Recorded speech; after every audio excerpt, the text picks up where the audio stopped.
I bet you eat rocks on purpose every day. This is worthless. This is worthless. This is worthless. Stop and run it. This has no man. Deep Rock Galactic is a game where you play as an employee after you finish being an employee for at least 8 hours a day, plus the mandatory 2 hours commuting. Also, I'm starting to feel that maybe you should have stuck to the Leaf Lovers last night, because I don't see any days off mentioned anywhere in your contract.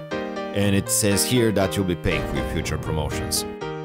In fact, you'll be enjoying fairly isolated existence in a space station.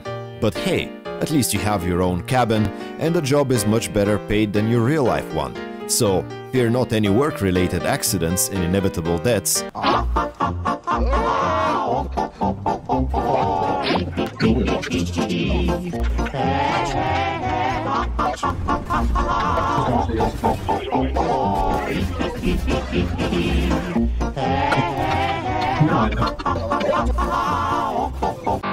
Become the best employee for an imaginary heartless corporation in your spare time.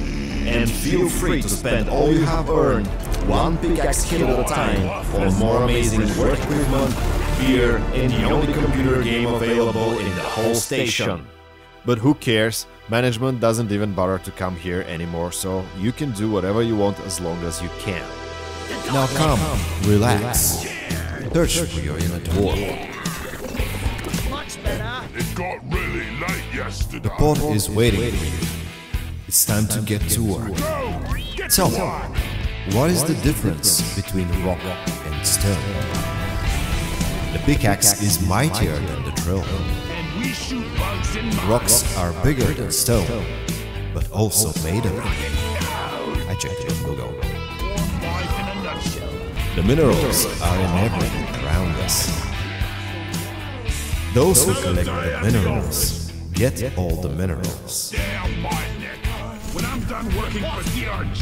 A job well done is a job where pester fleas are exterminated.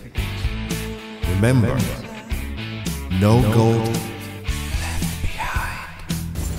Sometimes I wonder if mining is all there is to life. Oh yeah.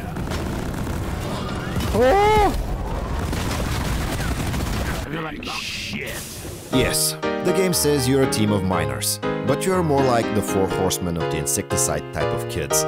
Allowed to play with dangerous equipment, operate firearms, consume large quantities of alcohol, and call this work. Where does this lead to?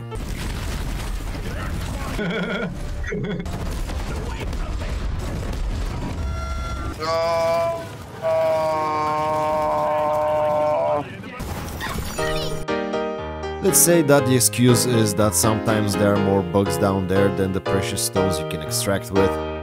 But don't get me wrong, Deep Rock Galactic for sure has lots of other various and fun things to do that do not include spraying projectiles over the local life and rock mining with an old-school pickaxe invented thousands of years ago. The game also has things like fixing appliances by hitting them with a hammer, laying exactly 9 meters of OCD pipe, confusing pets for pests,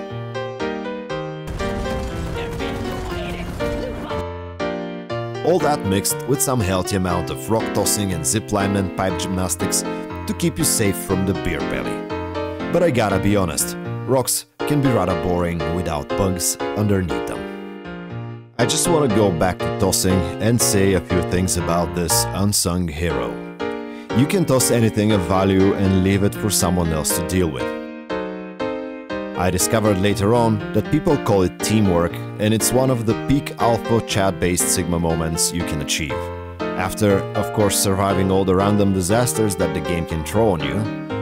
I like how dramatic the game can be, and it's the moments of camaraderie in the heat of the shitstorm that humble me the most. It's what keeps me drilling back for more. Also, this is not a mule, it's a goat.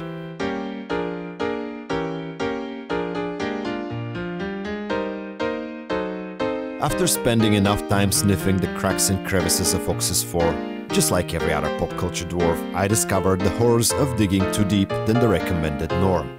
However, it was not a Balrog, nor a demon, or any sort of sleeping ancient horror. We dig so deep, we call it an STD. It's a stone-transmitted disease called rockpox.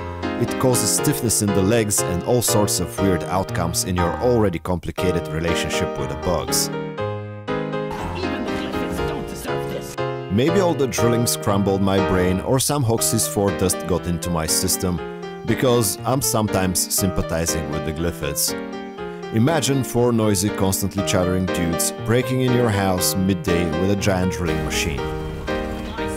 Then they start doing vigorous repairs and renovation. The walls will never be the same after they pulled out the stone ornaments with half of the structure around it. In fact, they basically made 2 rooms into one and opened a few more doors. You didn't ask for it, but they had guns and were pretty adamant about it. Plus, they possessed amazing beards. One thing a Glyphid will never be able to have in their life. I give my thoughts on this game a score of constantly laying precisely 9-meter pipes, because it's optimal. Now, if you excuse me, I'm gonna move my thin ass towards hitting rock bottom, because I don't wanna be seen as a green leaf lover.